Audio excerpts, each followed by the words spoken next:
by yourself. You might be going up against the grain, but the truth of the matter is you're not by yourself. You may be going through one of the strangest experiences of your life, but the reality is God did not send you there by yourself. The one thing we do have is a promise of God in his son Jesus, who declared that I'll be with you always, even until the end of the age. Tap somebody on the shoulder, tell them you ain't by yourself. Whatever you're going through, he's going through it with you. He hangs in there with you. No wonder as a child of God, whenever you find yourself in a dark place, you can have a sense of comfort because you know that you're not by yourself. How many of you remember as a little child, whenever you found yourself in darkness, you were always afraid. You always had anxiety when you thought you were by yourself. But if you ever had the assurance that even though it was dark, but daddy was somewhere in the room, it brought a certain sense of comfort because you knew you were not there by yourself. And that's the way it is when you and I are going through our wilderness, when we know that God is in the wilderness with us. We don't have to fret. We don't have to fear. We can lay down and sleep at night. We can walk through the valley. We can go through the wilderness because we know that we're not there by ourselves. And if there's one thing that brings me a sense of satisfaction, it is to know that somebody is with me, that I'm not doing this thing all by myself. Am I preaching to anybody who knows that the Lord is with you? I wish I could just tell you this morning, look around, look at your neighbor, say look around, and you will find his presence somewhere. Look around. It might be kind of strange, but I guarantee you he's with you. Come here, Moses. Moses, turn aside and see what you see. Oh, there's a bush on fire that reminds me that God is with me. Joshua, tell me, what did you see? Joshua says he showed up one day as an angel all ready to fight. He is my battle axe. Jacob ran into him as a man that he wrestled with all night long. Trust me, he's in the wilderness with you. Jesus led them into the wilderness. Ezekiel will tell you, I was out there and all I could see were dry bones everywhere in the valley.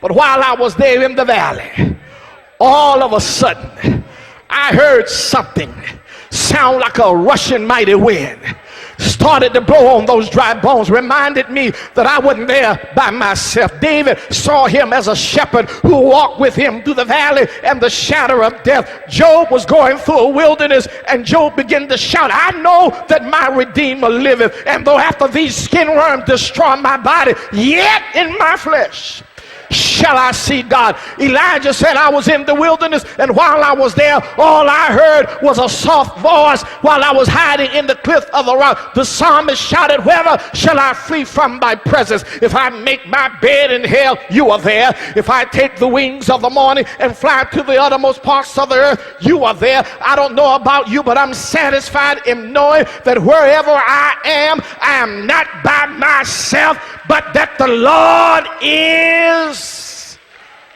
with me. Look at your neighbor, say you can find satisfaction, because the wilderness, though a lonely place, is never a place where you are alone. But then finally, you can find satisfaction in the wilderness, because the wilderness, as unproductive as it may be, is the place of unprecedented provisions. See, y'all kind of missed it over there. The wilderness, as unproductive as it appears to be, is the place of unprecedented provision. In the wilderness, God provides in a way that he does not provide anyplace else. Y'all not quite with me. You talk about God providing. You haven't experienced divine provision until God's got to provide for you in the wilderness. Y'all still not with me. When you're in an ordinary situation, you get ordinary provision. But when you're in a strange place, you're subject to get some undignified provision. Y'all still not feeling me? When everything in your life is normal, you can expect normal provision. But when you find yourself between a rock and a hard place, when you find yourself in a place where the water has dried up and it doesn't look like there's any bread around, but when you find yourself in an extraordinary situation, that's when God shows up in an extraordinary way. In the text, I like this because they were out there in the wilderness. They had been there for 3 days. Nothing to eat, nothing to drink. They were zeroed in on every word that fell from his mouth. They were waiting with anticipation for what the Lord would do for them. But when the Lord got ready to bless them, Jesus looked at his disciples and said, do you have any meat? Do you have any bread? They said, all we have, 7 loaves. And I like this, deacon, because then Jesus said, what I want you to do is I want them to be seated. And preachers, I said, why in the world did Jesus have them to be seated? Was he trying to organize them so he could feed them? Was he putting them in a situation where he could easily count them? I mean, why did the Lord tell them sit down so he could get ready to feed them? Well, then David tapped me on my shoulder. He said, Riddick, I got a clue of why the Lord told them to sit down so he could feed them. I said, well, David, if you got a clue, would you please tell me? He said, what I've learned is that God prepares a table before me in the presence of my enemy. I don't think y'all quite feeling me. When the wilderness is trying to work against me, God prepares a table right there in the presence of my enemies. And he said, whenever God prepares something for you, he won't have you to stand up and be served. Whenever God gets ready to bless you, he will cause you to sit down and enjoy his provision. He blesses us in such a way where the Bible said that the blessings of the Lord maketh rich and it adds no sorrow. Good evening, good morning, y'all. All I'm trying to tell you is that when God gets ready to provide for you, when he gets ready to bless you in the wilderness, it's going to be the best experience that you will ever want to enjoy. It's all right eating when you got money to buy your food. It's all right living when you've got money to pay your mortgage or to pay your rent. It's wonderful to get up in the morning, go to work and know that the government is open and you're going to get your paycheck at the end of the week. But when everything dries up, you can't see a way. You can't feel a way. You can't figure out a way. And then God shows up and makes a way out of no way. Oh, y'all ain't gonna help me preach? Can I tell you, bread tastes better than it's ever tasted before? That house looks better than it's ever looked before. Can I tell you that job is more appreciated than it's ever been before? Because anytime God has to feed you and take care of you in the wilderness, he's going to have to do it in an unprecedented manner. And the text said Jesus had them to sit down, placed a meal before them. And I like this because the text said there were about 4,000 of them. And he only had 7 loaves and a few fish. But the text said that by the time all of them had sat down that day, and the 12 disciples had fed them. Now, you got to understand, they'd been there 3 days. It's not the 12 disciples who are serving the table. Y'all know how people can be when you're trying to serve tables. Somebody asked for fish, but they also wanted some cocktail sauce to go with it. Some folks, I don't care how you try to satisfy them, you can't satisfy them anyway. It must have taken some time to feed all of them. But the text said that by the time Jesus had finished setting bread and fish before them, they were all satisfied. Can I tell you that nobody can satisfy you like Jesus? And when the Lord provides, he gives you the best that he has. When the Lord provides, he satisfies you with good things. When the Lord provides, he's not stingy with his provisions. He always gives you more than enough. Look at your neighbor, tell your neighbor, thank God that he is a provider. Well, the other week I told you that the ravens were coming. And God sent the raven with bread and fish 2 times a day. When the brook dried up, God sent Elijah to a widow, and there was always oil in the cruse and meal in the barrel until the famine was over. And even when Elijah ran into the wilderness, God fed him with angels' food and a cool glass of water. The Lord will provide. When Israel was in the wilderness, he sent manna every day and told them to rest on the Sabbath day, but then gave them a double portion on the day before the Sabbath. God will provide. Gave Abraham a ram in the thicket, and Abraham broke out in a praise and shouted, Jehovah Jireh. And if you find yourself in a wilderness, tell your neighbor, get ready, neighbor. I've got a feeling uncommon blessings are getting ready to fall at your address. If it's been rough for you and times have been tight for you, get ready, neighbor. I've got a feeling something strange is getting ready to take place. And what I like about him, the text reveals that he's the same God in the New Testament that he was in the Old Testament. Because in the Old Testament, he worked signs, wonders, and miracles.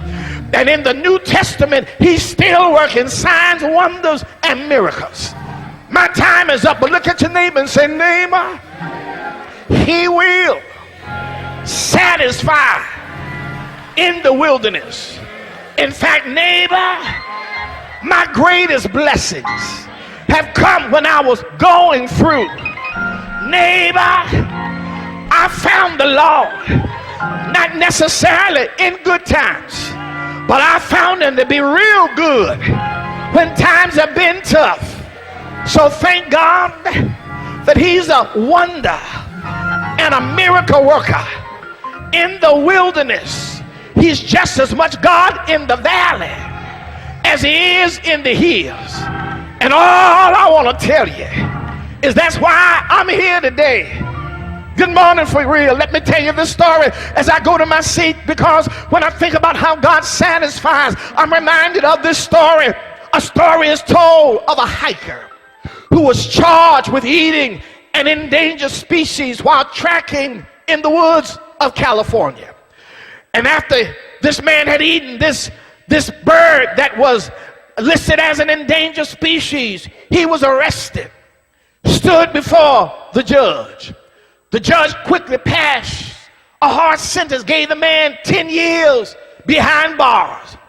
The man pleaded with the judge. He said, Judge, he said, I just need you to hear my side of the story, because he felt that his circumstances would justify his action.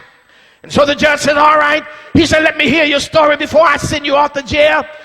And the judge said, I just want to know, why in the world would you kill and eat an endangered species? And so the hiker said, Judge, he said, I was lost in the wilderness for 3 days and 3 nights. He said, I went 3 days and 3 nights without food or water. Then I happened to look up and I spotted the bird sitting on a rock with the little strip that I had left. I threw a rock and killed the bird. And after I killed the bird, I cooked him and I ate him. But then I was able to walk 3 days more before somebody rescued me. He said, Your Honor, I rest my case, because had I not eaten that bird, I wouldn't be here today. Good morning, y'all.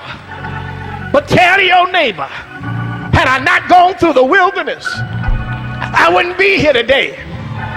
Had I not had some tough times, I wouldn't know him like I know him today. Had life not pushed me up with my back against the rock, I would not know that he's able to make a way out of no way. Slap high five with your neighbor and say, neighbor, if it had not been for the Lord who's on my side, I wouldn't be here today. Had I not made some mistakes, I wouldn't be saved today. Had I not messed up sometime, I wouldn't be in church today. But I thank God that in my wilderness, he's still a way maker. That in my wilderness, he's still a heart fixer and a mind regulator. Who am I preaching to? That if you had not gone where you've been, had not done what you've done, you wouldn't be here today. But if you live to sing about it, if you live to shout about it, if you live to testify about it, then lift up your hands and give him some praise. You ought to tell him, thank you, because Lord, nobody but you have bought me out. Say yeah, say yeah. Slap high five with your neighbor and say, neighbor, I'm happier than I've ever been. I've got more joy than I ever had. I'm more satisfied than I've ever been. Thank you, Lord. Thank you, Lord. Thank you for my wilderness. Had I not gone through a wilderness of sickness, I would not know that you're the great physician. Thank you for my wilderness of unemployment. Had I not gone through that period, I would not know that my God is able to supply all of my needs according to his riches in glory. Thank you for my wilderness of divorce. Had that Negro not walked out on me, I'd never know that you'll be a friend that's sticking closer than a brother. Ain't he all right? I said, ain't he all right?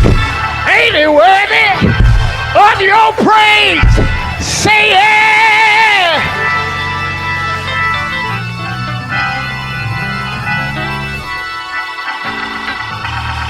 Will you stand? Look at your neighbor, say,